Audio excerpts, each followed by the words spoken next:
ముచ్చటగా 3 విషయాలు చెప్తాను, శ్రద్ధగా వినండి. ఈ ప్రకారం జీవించండి.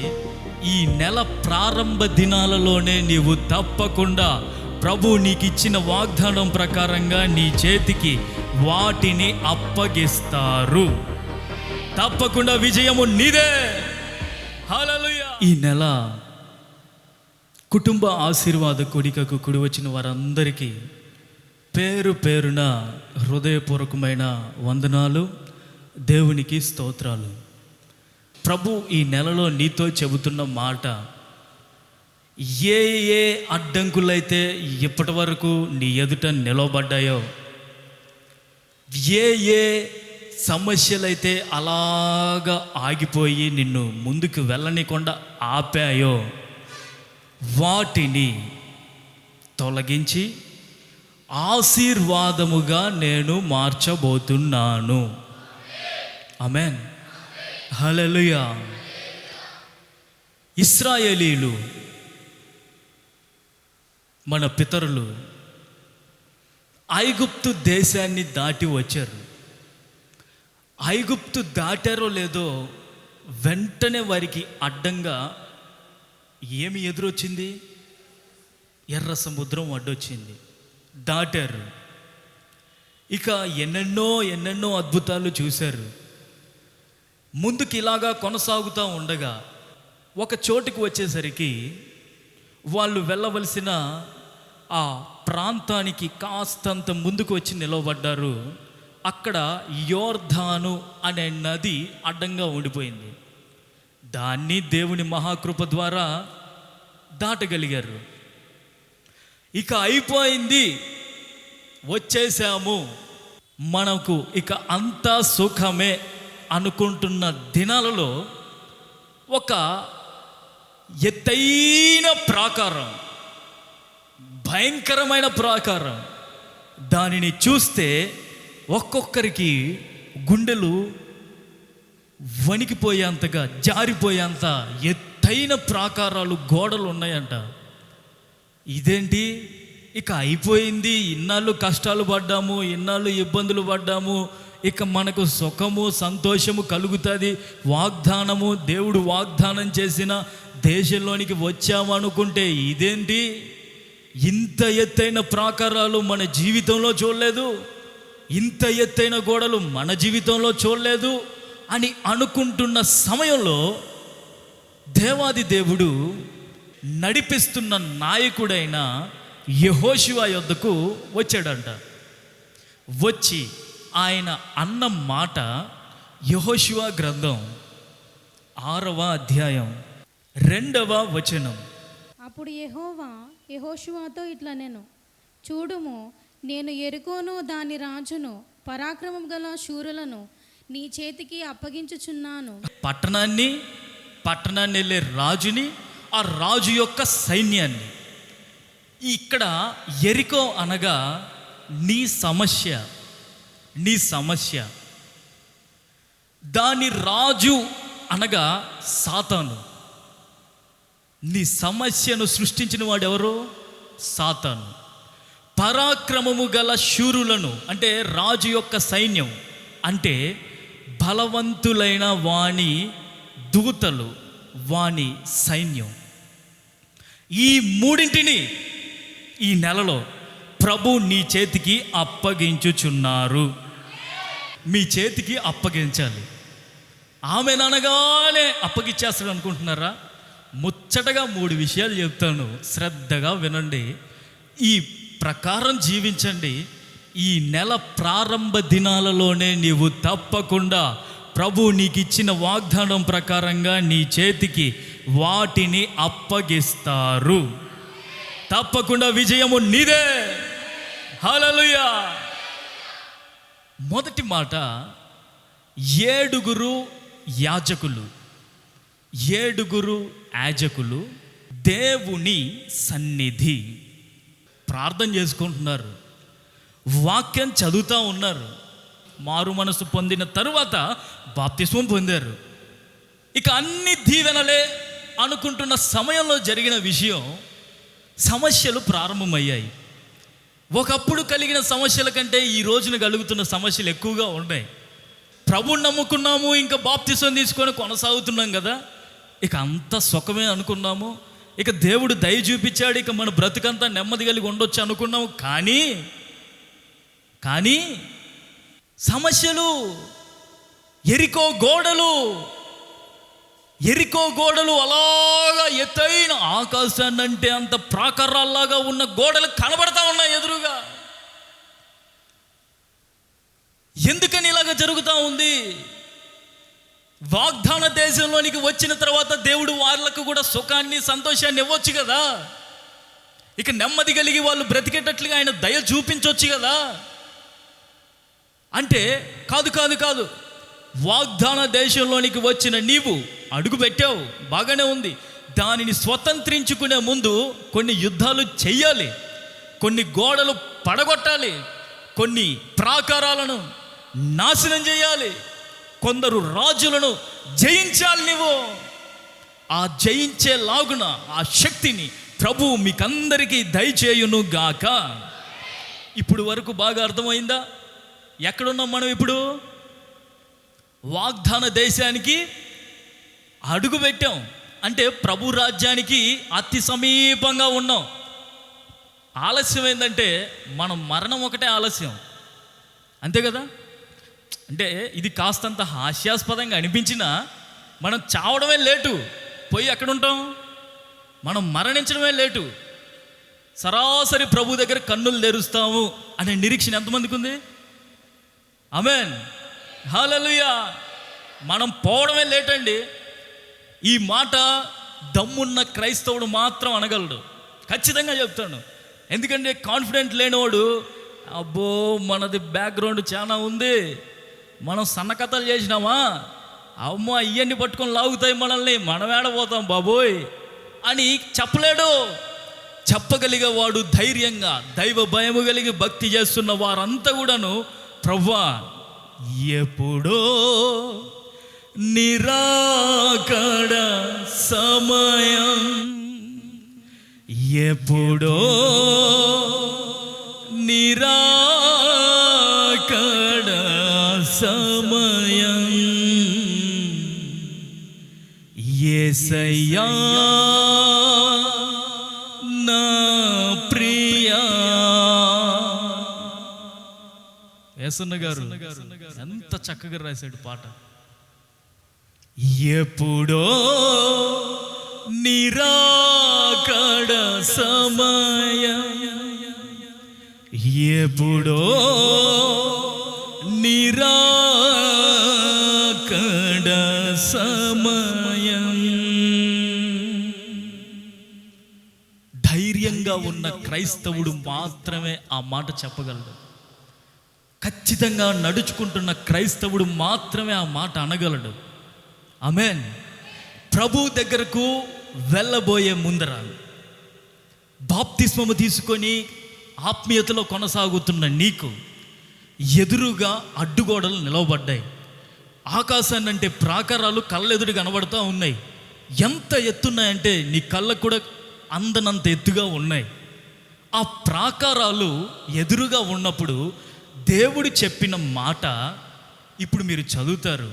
యెహోషువ గ్రంథం 6వ అధ్యాయం 4వ వచనంలో ఉన్న మాట, అలాగో 6 దినములు చేయిచు రావలను. 7 యాజకులు పొట్టేళ్ళు కొమ్ము బూరలను పట్టుకొని ముందుగా నడవవలెను. యుద్ధానికి వెళ్ళే వాళ్ళు వాస్తవానికి ఎవరిని తీసుకెళ్తారు? బాగా చెప్పారు, సైన్యాన్ని తీసుకెళ్తారు. ఇప్పుడు వీళ్ళు యుద్ధానికి వెళ్తున్నట్లుందా, ఏదైనా మందిరానికి పోతున్నట్లుగా ఉందా? మందిరానికి పోతున్నట్లు లేదు, చర్చికి ఆరాధనకు పోతున్నట్లుగా లేదు. అంటే 7 యాజకులు పొట్టేళ్ల కొమ్ము బూరలను పట్టుకొని ముందుగా నడవాలి. ఎరికో గోడలు ఎలా ఉంటాయో చెప్తాను, ఒకసారి బాగా వినండి, బాగా చూడు. ఎరికో గోడలు లోపల ఒక గోడ ఉంటుంది, బయట ఒక గోడ ఉంటుంది. ఇవి చాలా మందమైనవి.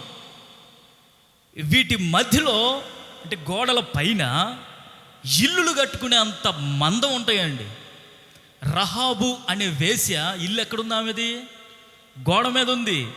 గోడ మీద ఇల్లు ఉందంటే పిచ్చుగుడి కాదు, ఇది మనుషులుండే ఇల్లు. అంటే ఎంత వెడల్పై ఉండాలి అది? అలాంటి గోడలు ఎదురుగా ఉన్నాయి. దాన్ని జయించేదానికి అవకాశం లేదు. జయించాలంటే పట్టణంలోనికి వెళ్ళి లోపల వాళ్ళని జయించాలి. కానీ అపవాది గడిపెట్టాడు, మోతేశాడు. నీవనుకుంటావు ఈ సమస్య పోదు, నా కుమారుడు మారడు, ఈ నా కుమార్తె మారదు, నా అప్పులు తీరవు, నా బ్రతికింతే, నా జీతం ఇంతే, ఇక్కడనే నేను ఉండాలి, ఇంతే ఇంతే ఇంతే అని అనుకుంటున్నారు కదా. ఎందుకు అనుకుంటున్నారంటే ఎదురుగా అపవాది సమస్యకు గడిపెట్టాడు, తాళం వేశాడు, వాడు సీలేశాడు. వాడు నీకు అల్ప విశ్వాసాన్ని కలిగించాలని బిగ్గరగా కనబడుతున్నాడు. దేవాది దేవుడు నీతో చెబుతున్న మాట, ప్రియులరా, ప్రభు మీతో చెబుతున్న మాట, వాటిని వానిని దానిని మొత్తం కూడాను మీ చేతిలో పెడతాను అన్న మాట ప్రభువు ఈ నెలలోనే మీ జీవితాలలో నెరవేర్చును గాక. హల్లెలూయా, హల్లెలూయా. యెరికో అనే ఈ పట్టణం ఎలాంటిదంటే వాగ్దాన దేశానికి గుమ్మం లాంటిది. ఇంటిలోనికి ప్రవేశించాలంటే ఎలాగ వెళ్ళాలి? గుమ్మంలో నుంచే కదా. పద్ధతి గల వాళ్ళందరూ గుమ్మంలో నుంచే వెళ్తారు, గుమ్మంలో నుంచే వెళ్ళాలి. అలాగా వాగ్దాన దేశంలోనికి అడుగు పెట్టాలంటే ముందు ఈ గుమ్మాన్ని దాటాలి. ఈ గుమ్మాన్ని దాటకుండా వాడు బిగించాడు. అయినా సరే ప్రభు చెబుతున్నారు, నేను దానిని నీ చేతికి అప్పగిస్తాను. హల్లెలూయా. ఏ యుద్ధంలోనైనా సైన్యం ముందెళ్ళాలి వాస్తవానికి, కానీ ఇక్కడ యాజకులు ముందుగా వెళ్ళాలి అని ప్రభు చెప్తా ఉన్నాడు. నీవు కూడా నీ సమస్యలో, నీకున్న ఇబ్బందిలో దేవుని సన్నిధిని ముందు పెట్టావంటే సైన్యం వైపు చూడమాక. యుద్ధం చేయాల్సింది సైన్యం కదా, సైన్యాన్ని పెట్టుకుందాం అనే ఆలోచనలు చేయమాకు. బాగా అర్థం చేసుకోండి, సైన్యం అంటే నీ సొంత ప్రయత్నాలు. అర్థమవుతుందా? సొంతంగా వాళ్ళని కన్సల్ట్ అయ్యి వీళ్ళని కన్సల్ట్ అయ్యి అది చేసి ఇది చేసి అట్లా కాదు. దేవుని సన్నిధిని నువ్వు ముందు పెట్టు, సైన్యాన్ని నమ్ముకోవద్దు. యవన పిల్లలరా, పెద్దలైనా వృద్ధులైనా ఒక మాట గమనించండి. భవిష్యత్ అనేది ప్రాముఖ్యమైంది. కెరియర్ ఇంపార్టెంట్, చదువు కూడా అవసరమైంది. Education is most important thing, చాలా ముఖ్యమైనది. అయితే యేసు క్రీస్తు సన్నిధి లేకుండా విజయాన్ని పొందుకున్నా నీకు నెమ్మది ఉండదు, లోపల సమాధానం ఉండదు. మీరు గమనించే ఉంటారు, మందిరాలకు వచ్చే పిల్లలు బెస్ట్ స్కోర్ చేస్తూ ఉంటారు, రాని వాళ్ళు కూడాను ఇంకా బెస్ట్ స్కోర్ చేసేటోళ్ళు కనబడుతూ ఉంటారు. సాధించవచ్చు, విజయాన్ని సాధించవచ్చు, కానీ సాధించిన విజయంలో నెమ్మది ఉండదు. ఇది మీరు బాగా అర్థం చేసుకోండి. విజయం వచ్చిన వెంటనే సంతోషంగా ఉంటాడు ఆ వ్యక్తి అని అనుకోవద్దు ఎప్పుడే. కానీ విజయం వచ్చిన తర్వాత నెమ్మదే కానీ లేకపోతే అతన్ని అడిగితే నెమ్మది లేదు, నాకు ఈ విజయం పట్ల ఏం ఉపయోగం, జయించాను, బాగా కష్టపడి చదివాను, కానీ నాకెందుకో నెమ్మది లేదు అనే మాట వస్తూ ఉంటుంది. వారికి క్రీస్తు సన్నిధి లేదు. దేవుని సన్నిధి ఉండాలంటే నీ చదువుల్లో కానీ, నీ ఉద్యోగంలో కానీ, నీ పనిపాటలో కానీ, నీ వ్యాపారంలో కానీ, ప్రతి దానిలో దేవుని సన్నిధి కానీ నీతో ఉంటే విజయాన్ని సంపాదిస్తావు, నెమ్మది కలిగిన విజయాన్ని సంపాదిస్తావు. యాజకులతో పాటుగా దేవుని మందసము వాళ్ళు మోసుకొని వెళ్తూ ఉన్నారంట. వీళ్ళు వెళ్తున్న యాజకులు, 7 యాజకులు ఉన్నారే, వాళ్ళు బూరలు పట్టుకున్నారు. మిగతా యాజకులు మందసాన్ని పట్టుకున్నారు, మోసారు. మందసం వాళ్ళ భుజాల మీద ఉంది. ఆ పట్టణం చుట్టూరా తిరుగుతూ ఉన్నారు. వేల కొలది, లక్షల కొలది జనులంతా అలాగా తిరుగుతూ ఉన్నారు, అలాగా తిరుగుతూ ఉన్నారు. దేవుని మందసం ఉంటే తప్పకుండా విజయం వస్తుంది. ఆ విధంగా ఒక వ్యక్తి ఆశీర్వాదాన్ని పొందుకున్నాడు. ఎవరైనా? సమూయేలు 2వ గ్రంథం 6వ అధ్యాయం 11వ వచనం. యెహోవా మందసము 3 నెలలు గిత్తీయుడగు ఒబేదేదెము ఇంటిలో ఉండగా యెహోవా ఒబేదేదెమును అతని ఇంటివారి అందరినీ ఆశీర్వదించెను. ఇంటికి సంబంధించిన వాళ్ళందరినీ కూడాను ఆశీర్వదించాడంట. నిజాయితీగా చెప్పండి, ఒక్క మాట అడుగుతా, కుటుంబ ప్రార్థనలు ఎంతమంది చేసుకుంటున్నారు? చేయొద్దు, వద్దు. ఒకసారి ప్రశ్నించుకోండి, కుటుంబ ప్రార్థనలు ఎంతమంది చేసుకుంటున్నారు? ప్రతిరోజు మీ పిల్లలతో వాక్యం ఎంతమంది చదివిస్తున్నారు? ప్రతిరోజు మీ పిల్లలతో పాటలు ఎంతమంది పాడిస్తున్నారు? పాస్టర్ గారు మొదట్లో చెప్పినప్పుడు ఎక్కలేని తెగ హుషారు వచ్చింది. 7 అయిందంటే టక్కుని చాపేయడం, కూర్చోవడం, ప్రార్థన చేసుకోవడం. ఇప్పుడు ఎక్కడికి పోయింది అదంతా? ఈ రోజున అది ఎక్కడికి వెళ్ళింది? దేవుని సన్నిధిని నీవు ప్రక్కన పెట్టి, యాజకులను పక్కన పెట్టి, నీవు ఆ ఎరుకను కోల్చాలనుకోవడం నీ అవివేకం అవుతుంది. ప్రియులరా, కుటుంబ ప్రార్థనను ఏమాత్రం నిర్లక్ష్యం చేయొద్దు. ఎన్ని సమస్యలున్నా, ఎన్ని ఇబ్బందులున్నా, ఎంత కుటుంబంలో కలహాలున్నా తప్పకుండా మీరు కుటుంబ ప్రార్థనలో కూర్చోండి. దేవుడు అప్పటికప్పుడే సమాధానాన్ని మీకు అనుగ్రహిస్తారా? ఆయన గత కాలములో ఆయనకు మొదటి స్థానాన్ని ఇచ్చావు చూడు, అలాంటి మొదటి స్థానాన్ని మరల ప్రభువుకి ఇవ్వు. ఆయన సన్నిధికి ఇవ్వాల్సిన ఘనతను, ఆయన సన్నిధికి ఇవ్వాల్సిన గౌరవాన్ని ఇవ్వు. కుటుంబ ప్రార్థన ప్రారంభించు, వాక్యం చదువు, పాటలు పాడు. ఆయన సన్నిధి నీ ఇంటిలో కానీ ఉందంటే ఆ రోజునే ఎరికో గోడలు పడగొట్టడం ప్రభు ప్రారంభిస్తాడండి. ఆ రోజునే ప్రారంభిస్తాడు. హల్లెలూయా. 7 రోజులు తిరిగారు వాళ్ళు, అంటే మొదటి రోజే పడగొట్టొచ్చుగా ప్రభు. 7 రోజుల దాకా ఎందుకు ఆగాడు ప్రభు? నీవు ఈ రోజు కానీ కుటుంబ ప్రార్థన ప్రారంభించావంటే ఆయన సమయం ఒకటి ఉంది, ముందు వస్తుంది, అది కూడా ఆయన సమయం ఉంది. ఆ సమయం వచ్చేసరికి నువ్వేం చేయాల్సిన పని లేదు, గోడలు వాటంతటిగా అవే కూలిపోతాయి. హల్లెలూయా, హల్లెలూయా. మీ ఇంట్లో ఒకవేళ నీ ఒక్కడివే రక్షించబడి ఉంటే, నీ పిల్లలు నీ మాట విన్నోళ్ళు, మీ తల్లిదండ్రులు మీ మాట వినని వాళ్ళు అయితే, ఎక్కడో ఒక రూము ఖచ్చితంగా ఖాళీగా ఉంటుంది. కనీసం పైన టెర్రస్ మీదైనా ఖాళీగా ఉంటుంది. మనశ్శాంతిగా పాటలు పాడుతూ ఉండు. దేవుడు తప్పకుండా నీవు చేస్తున్న ప్రార్థన ఆలకించి ఎవరెవరైతే కుటుంబంలో మారలేదో వాళ్ళందరినీ ఆయన మార్చుతారు. వాళ్ళు అంటారు కదా, ఒరే పైన ఎందుకురా బాబు చేసుకునేది, వచ్చి ఇంట్లో చేసుకో, అందరం కలిసి ప్రార్థన చేసుకుందాం అనే అనుభవంలోనికి ప్రభు తప్పకుండా నడిపిస్తారు ఆయన. ఇప్పుడు ఏం కావాలి మనకు? సమస్యలు జయించాలంటే, అడ్డంకిని ఎదిరించాలంటే ఏం కావాలి? ఇప్పుడు యాజకులు కావాలి. 7 యాజకులు అనగా దేవుని సన్నిధి కావాలి. ఆ సన్నిధిని నీవు అనుభవించుదువు గాక. హల్లెలూయా, హల్లెలూయా. 2వ మాట,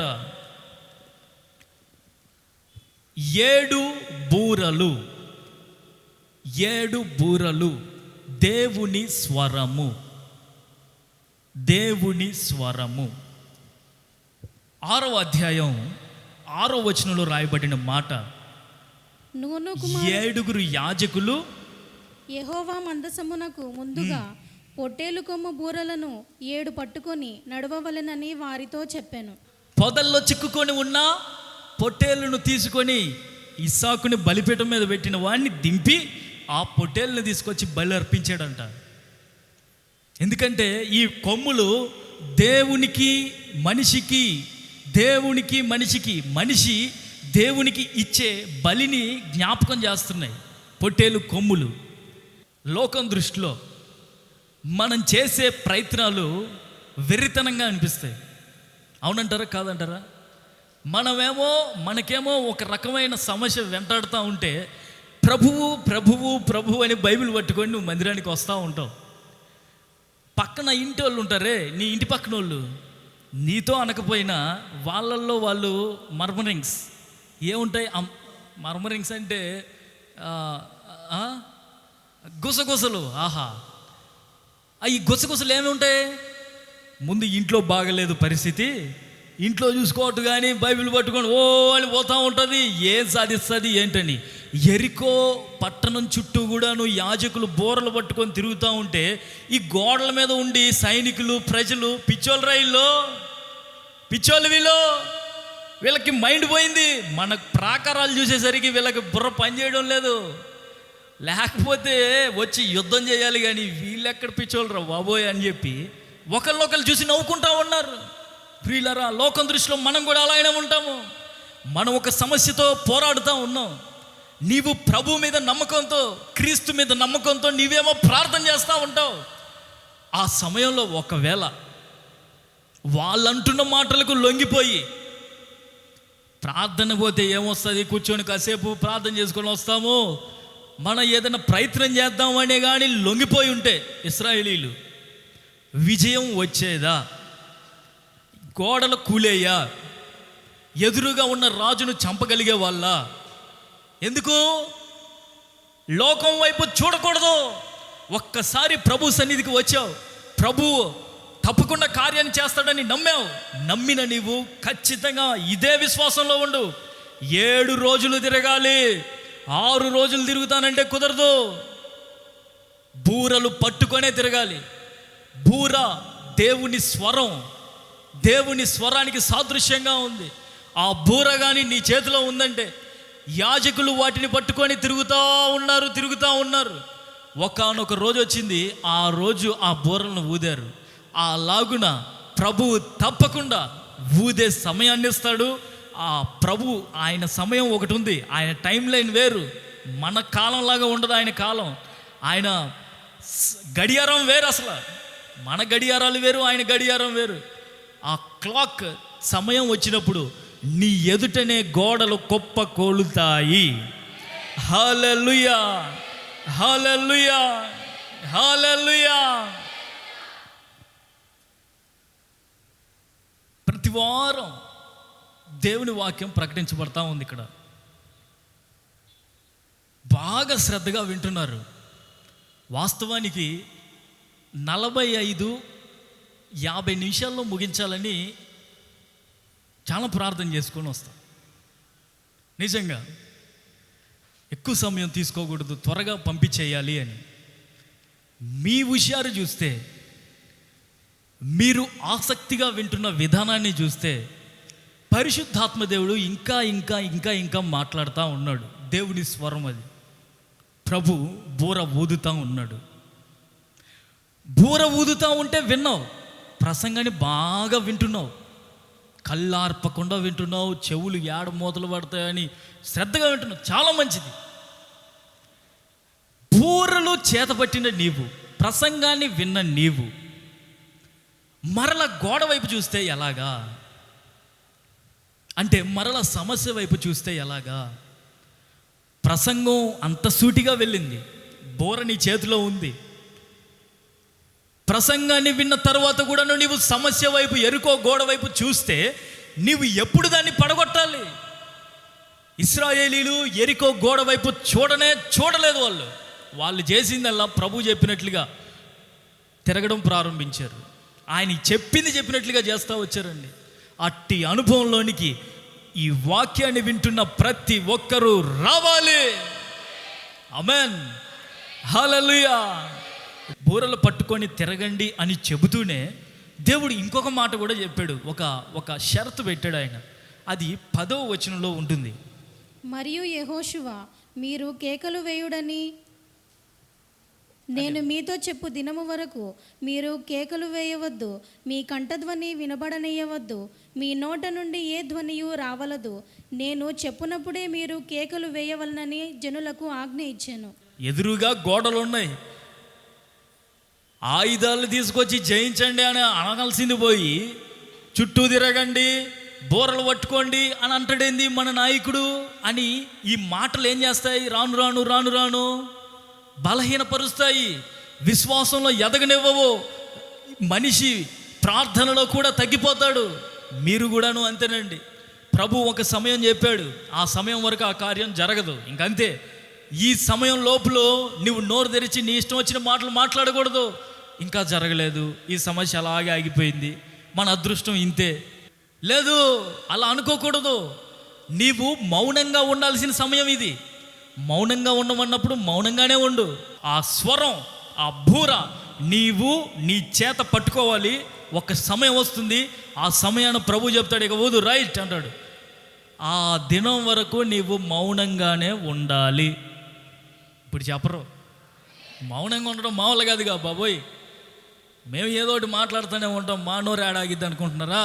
మీ నోరులో ఆపాలంతే. హల్లెలూయా. ఎక్కువ తక్కువ మాట్లాడకూడదు, విచ్చలవిడిగా మాట్లాడకూడదు, నోటికొచ్చింది మాట్లాడకూడదు. విశ్వాసులైన మీరు ఒకటి మీ హృదయంలో, మీ మనసులో ముద్రించుకోండి. చెప్తున్నాను, ఇది అదృష్టం అనే మాట అస్సలు ఎప్పటికీ రాకూడదు మన నోటంట. ప్రభు దృష్టికి అన్నీ కూడాను దృష్టములై ఉన్నాయి. అదృష్టం అని చెప్పడానికి నువ్వెవరివి? అలాగనే చెప్పకూడదు. లక్ అనే మాట, గుడ్ లక్ అనే మాట క్రైస్తవుని నోట రాకూడదు. అదృష్టం అనే మాట క్రైస్తవుడి వెంట రాకూడదు. ఎందుకంటే ప్రభువే నీతో ఉండి నిన్ను నడిపిస్తూ ఉంటే ఆ క్రెడిట్ అంతా తీసుకెళ్ళి లక్కి ఇస్తే ఎట్లా? అంతే కదండి. అదృష్టం అని చెప్పి దానికి ఇస్తే ఎలాగనా? నీవు ప్రభుకే ఇవ్వాలి. ఇది దేవుని కృప, గ్రేస్, ఇట్స్ గాడ్స్ గ్రేస్ అనే మాట మాత్రమే మీ నోట రావాలి. గుడ్ లక్ అనే మాట రాకూడదు అసలు. ఆమేన్. ఒకవేళ ఇన్నాళ్ళు అన్నారేమో, ఇక నుంచి అనకూడదు, అనకుందురు గాక. హల్లెలూయా, హల్లెలూయా, హల్లెలూయా. మరి ఈ నెల నుంచి నీ ఇంట్లో ఏ శబ్దం వినపడాలి? బోర శబ్దం వినబడాలంటే మనం ఏం చేయాలి? ఇప్పుడు పొట్టెళ్ళాడునేవో చూసి వాటి తలకాయలు నరికి ఆ కొమ్ముల్ని సపరేట్ చేసి ఇంట్లో తెచ్చి పెట్టుకోవాలా? ఏం చేయాలి? క్రొత్త శబ్దం వినబడాలి. ఏ శబ్దం అది? కుటుంబ ప్రార్థన. ఉదయకాలం లేచి గట్టిగా వాక్యం చదవండి. ఇల్లంతా వినపడాలి. ఇంట్లో గూడు కట్టుకున్న దురాత్మలన్నీ లయమైపోవాలి. అలాగనే. ఆమేన్. హల్లెలూయా. నాకు రాదు, నేను చదివితే మా వాళ్ళు నవ్వుతారు, ఇవన్నీ పెట్టుకోవద్దు. వాక్యం తెరవండి. ఒక కీర్తన మనసారా గట్టిగా చదివేయండి. అన్ని రూములకు, అన్ని గదులకు ఆ స్వరం వెళ్తుంది. వాక్యం అలాగ నీ ఇంటిలో ఉంటే ఏ గోడైనా కొప్ప కోలాల్సిందే. ఆమేన్. లేచిన వెంటనే ఈరోజు పనులేంటి అని చెప్పి టెన్షన్ పడకుండా, భయపడకుండా, అమ్మో ఈరోజు పనులు అవుతాయో లేదో, ఈ నెలలో అనుకున్న పనులు అవుతాయో లేదో అనే ఈ ఒత్తిళ్లకు గురి కాకుండా ప్రభు వాక్యానికి చోటివ్వండి. ప్రభు వాక్యాన్ని నోరు తెరిచి చక్కగా పలకండి, మాట్లాడండి, చదవండి. ఆ ప్రభు సన్నిధిని, దేవుని స్వరాన్ని విన్న ఆ గోడలు కుప్ప కూలిపోతాయి. నీ సమస్య అనే ఆ ఎరికో గోడను ప్రభు తప్పకుండా కూలుస్తారు ఆయన. హల్లెలూయా. మూడవ మాట, 7 రోజులు 7 ప్రదక్షిణలు దేవుని సమయం. మొదటి మాట చెప్తారు, 7 యాజకులు దేవుని సన్నిధి. రెండవ మాట, 7 బూరలు దేవుని స్వరం. మూడవ మాట, 7 రోజులు 7 ప్రదక్షిణలు దేవుని సమయం. 6వ అధ్యాయం, యెహోషువ 6వ అధ్యాయం 15వ వచనంలో రాయబడిన మాట, 7వ దినమున వారు ఉదయమున చీకటితోనే లేచి 7 మారులు ఆ ప్రకారముగానే పట్టణము చుట్టూ తిరిగిరి. ఆ దినమున మాత్రమే వారు 7 మారులు పట్టణము చుట్టూ తిరిగిరి. 7 యాజకులతో చేయమన్నాడు, 7 బోరలు పట్టుకొని చేయమన్నాడు. అలాగున వాళ్ళు మాట విన్నారు. విధేయత అంటే అలాగా ఉంటుందండి. నీకు ఎదురుగా ఉన్న గోడ, ఎరుకో గోడ ఉందే, ఆ గోడ కూల్చాలి అని ప్రభు ఒక సమయాన్ని నిర్ణయించారు. నేను చెప్పాను, ప్రభు గడియారం వేరు, మన గడియారం వేరు. ప్రభు టైమింగ్ వేరు, మన టైమింగ్ వేరు. మనం అనుకుంటాము 6 నెలల నుంచి ప్రార్థన చేసినా ఈ పని కాలేదని. మనం అనుకుంటాము 2 సంవత్సరాల నుంచి ప్రార్థన చేస్తున్నా ఈ దీనిలో జయం పొందుకోవట్లేదు అని. కానీ ప్రభు సమయం వేరే ఉంది. 7వ రోజున ఒకవేళ ఇశ్రాయేలీలు 6 ప్రదక్షిణలు చేసి ఇంకా గోడ గోడలేదు, ఏంది దేవుడు ఏం చేయలేదని కానీ ఆగిపోయి ఉంటే ఎరికో గోడ కూలేదా? చెప్పొచ్చుగా, బిగ్గరగా చెప్పొచ్చుగా. కూలదు. ఆయన చెప్పినట్లు చేస్తేనే ఆ గోడ కూలుతుంది. ఆమేన్. ఆయన చెప్పినట్లు చేస్తేనే నీ సమస్యకు పరిష్కారం దొరుకుతుంది. విజయానికి ఒక్కడుగు ముందు ఆత్మీయతలో నుంచి తప్పిపోయిన వాళ్ళు చాలామంది ఉన్నారండి. ఇంకొక అడుగులో విజయాన్ని పొందుకుంటారు. జీవితంలో గొప్ప ఆశీర్వాదాన్ని ఈ కుటుంబానికి దేవుడు ఇవ్వబోతున్నాడు అని అనుకున్న కుటుంబాలు ఆత్మీయతలోంచి పడిపోయాయి. మన కళ్ళెదుటే ఉన్నాయి చాలా కుటుంబాలు. ఎంతమంది అండి, ఎంతమంది. ఇంకొన్ని దినాల్లో ప్రభు ఆ బిడ్డను గొప్ప స్థితిలో పెడతాడు అనుకునే సమయానికి పడిపోయారు.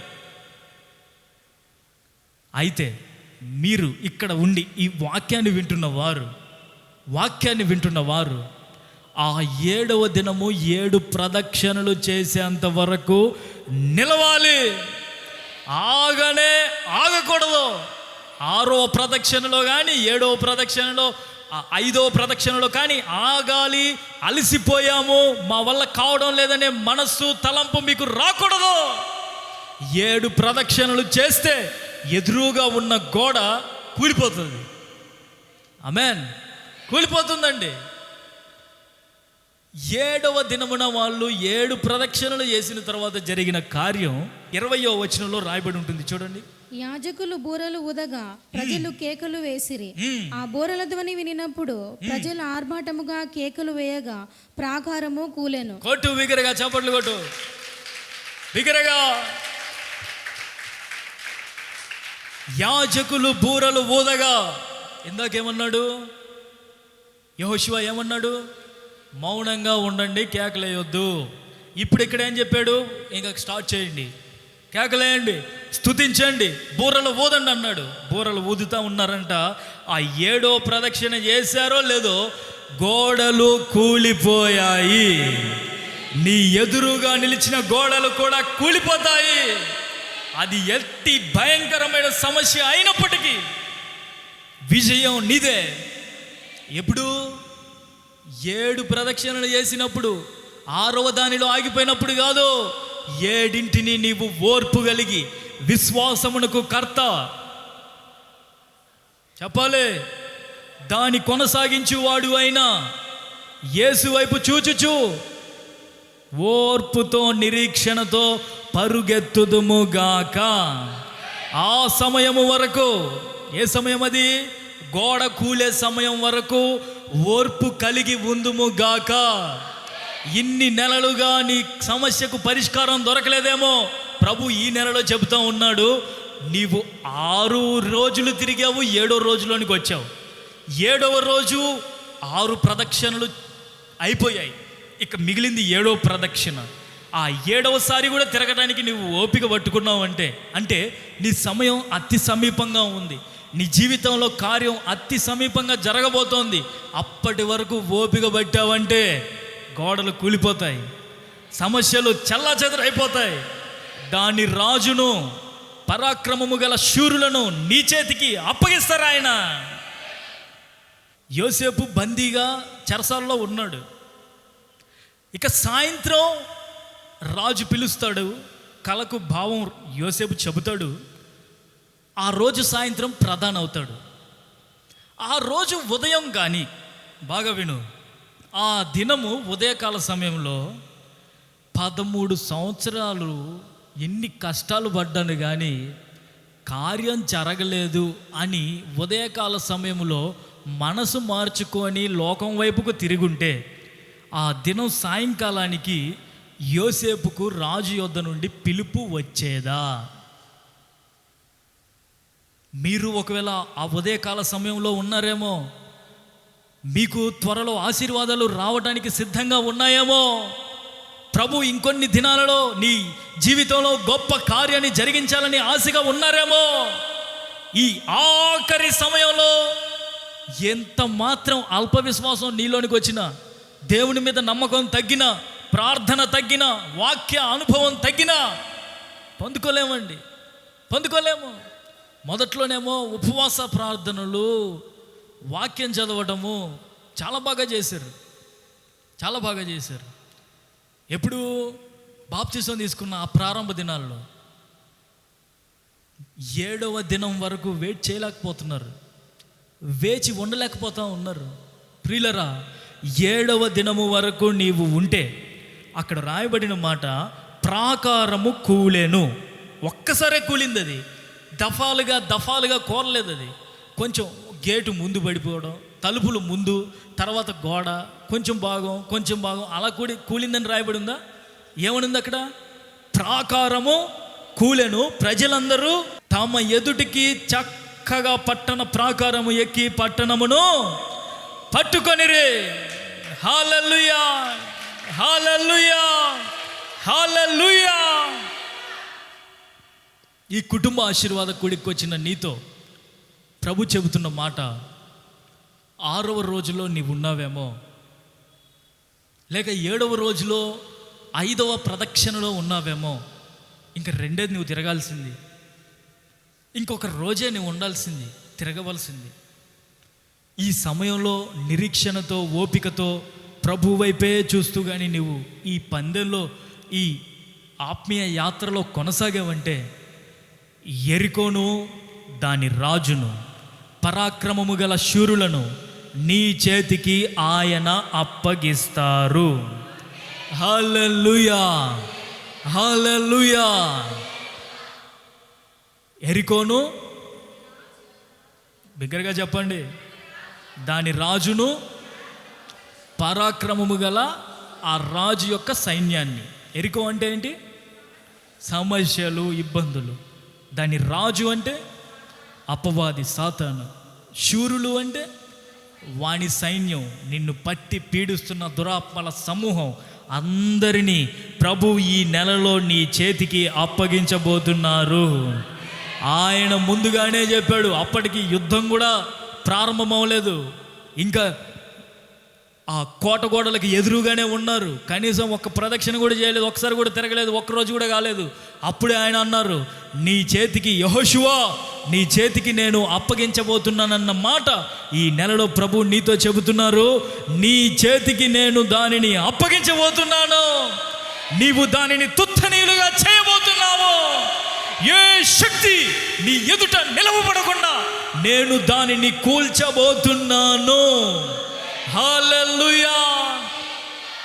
వాక్య అంశం అడ్డంకిని ఆశీర్వాదముగా, from barrier to blessing, from barrier to blessing. అడ్డంకిని ఆశీర్వాదముగా మారుస్తానన్న దేవుడు ఈ నెలలో నీ జీవితములో కార్యము జరిగిస్తారు. నీవు చేయాల్సిందేంటి? దేవుని సన్నిధి, దేవుని స్వరం, దేవుని సమయం ఇలాగున కొనసాగావంటే యెహోషువ పొందుకున్న విజయాన్ని నీవు తప్పకుండా పొందుకుంటావు. అందరూ మోకరించండి. అందరూ మోకరించి, ప్రభువా నీ వాగ్దానం నా జీవితంలో నెరవేర్చయ్యా. నీ దినములన్నిట ఎవరు నీ ఎదుట నిలువలేరని యెహోషువతో. ఎంత గొప్పది! నీ దినములన్నిట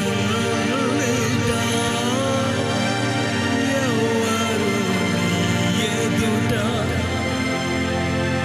నిలువలేరని యెహోషువతో వాగ్దానము చేసిన, వాగ్దాన భూమిలో చేర్చిన,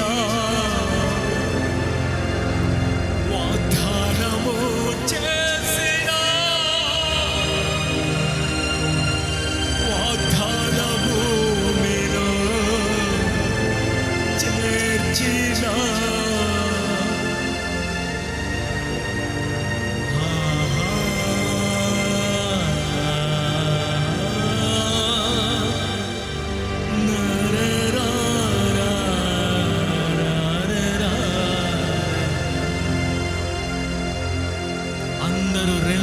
చేతులెత్తి నాతో కలిసి ఈ మాట చెప్పండి. రెండు చేతులు ప్రభు వైపు ఎత్తి నాతో కలిసి చెప్పండి. ప్రభువా, అందరూ నోరు తెరచి, అందరూ నోరు తెరచి, ప్రభువా నా ఎదుట యెరికో గోడ, దాని రాజు, దాని శూరులు ఉన్నారయ్యా. అయినప్పటికీ నీవు చెప్పినట్లుగా నీ సన్నిధిని, నీ స్వరాన్ని, నీ సమయాన్ని నేను విశ్వసిస్తున్నాను. తప్పనిసరిగా యెరికోను కూల్చే శక్తి అనుగ్రహిస్తామని నమ్ముచున్నానయ్యా, నమ్ముచున్నానయ్యా, నమ్ముచున్నానయ్యా, నమ్ముచున్నానయ్యా, నమ్ముచున్నానయ్యా,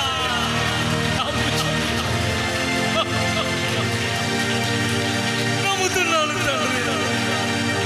నీ సమయాన్ని నేను తప్పక గౌరవిస్తానయ్యా.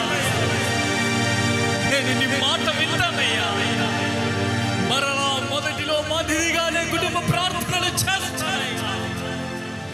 గట్టిగా బిగ్గరగా నా స్వరంతోనే వాక్యం చదువుతానయ్యా. నా ఇంటిలో, నా కుటుంబంలో ఇన్నాళ్ళుగా గూడు కట్టుకుని ఉన్న యెరికో యొక్క రాజును, దాని శూరులను నీవు తరిమి కొట్టాలి.